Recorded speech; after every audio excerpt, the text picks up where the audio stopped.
Morning, नमस्ते, नमस्कार. तर परत एकदा तुमचं स्वागत आहे आपल्या ब्लॉगमध्ये. आणि ब्लॉगमध्ये स्वागत करण्याचं कारण असं की आम्ही चाललोय आमच्या बिझनेस टूरला, नाही का. की बरेच वर्ष दीड वर्षापासूनचा संघर्ष आज कुठेतरी शेवटाला जायच्या मार्गावर आलाय. आणि ज्या व्यक्तीने आम्हाला सुरुवातीच्या पहिल्या पावलापासून त्याच्या संघर्षाच्या शेवटाच्या वळणावर सुद्धा ज्यांनी आम्हाला साथ दिली, असे घेऊन आम्ही आज चाललेलो आहोत. आमचे मार्गदर्शक, सल्लागार, खंबीर साथ, आमचं नेतृत्व, असं जर काय म्हणलं तर वावगं ठरणार नाही. मागे जे आम्ही ही अशी ओळख करून देतोय मी, आणि हे असे आहेत आमचे वैभव दादा, पैलवान, युवा उद्योजक. शून्यातून विश्व निर्माण करत असताना कसलंही संकट जरी आलं तरी त्याला हसत फेस करायचं आणि काही बी डेअरिंग करायची, हे आम्ही या माणसाकडून सध्या तरी शिकू राहिलो. त्यांची आमची सिच्युएशन एकच आहे. हे मागं बघू शकता, हे जे मागच्या याच्यात बसले ते दरवेळेस नाही का मनाचा मोठेपणा दाखवून मागच बसते. त्याला कारण खूप आहेत, ती मी व्हिडिओ सांगू शकत नाही. असो, पण असं छान आणि गोड व्यक्तिमत्व आमच्या गुरुस्थानी असणारे, की त्यांना मी माझ्या बिझनेस मधला गुरु मानला. मी त्यांना आता बोलताना पण गुरुच बोलतो, कारण की त्यांच्या वहीवर लिहिलेलं होतं, उद्योजक व्हा, समृद्ध व्हा. या वाक्यापासून प्रेरित होऊन या मोठ्या महासागरामध्ये उडी घेण्याचा आम्ही केलेला हा ठास आणि तारून जाणार, कारण की आमच्यासोबत वैभव सर आहेत. कसल्याही प्रकारची चिंता नसावी असे आमचे ऋषीदादा, म्हणजे आमचे गुरु. आणि हा आमच्या तिघांचा प्रवास.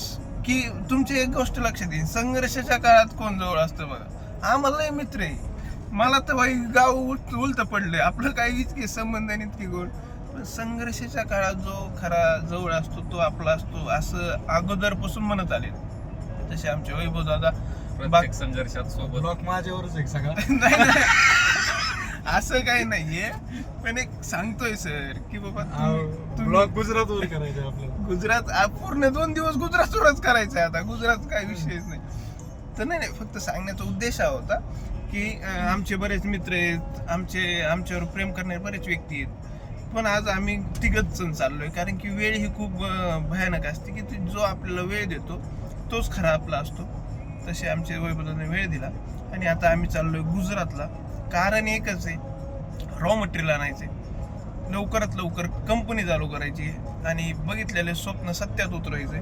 त्यासाठी चालू असलेला हा अट्टहास आणि यश हे आमच्या पायावर लोळा नाही, पलट्या पुलट्या खाणारी, त्यात काही विषय नाही. कारण की आम्ही आमच्या कार्याला कधी घाबरत नाहीत, कार्य करायला कधी टळत नाही.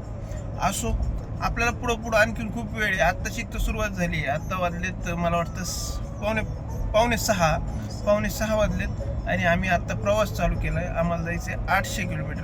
800 आहे ना गुरुजी? 800 किलोमीटर. त्यामुळे काही हरकत नाही, आपण असं कंटिन्यू राहणारच आहे.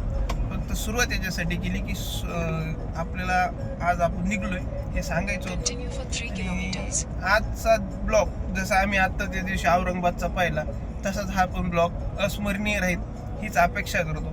तोपर्यंत बाय, आपण भेटतोय नाश्त्याला. आता कुठं मध्ये नाही.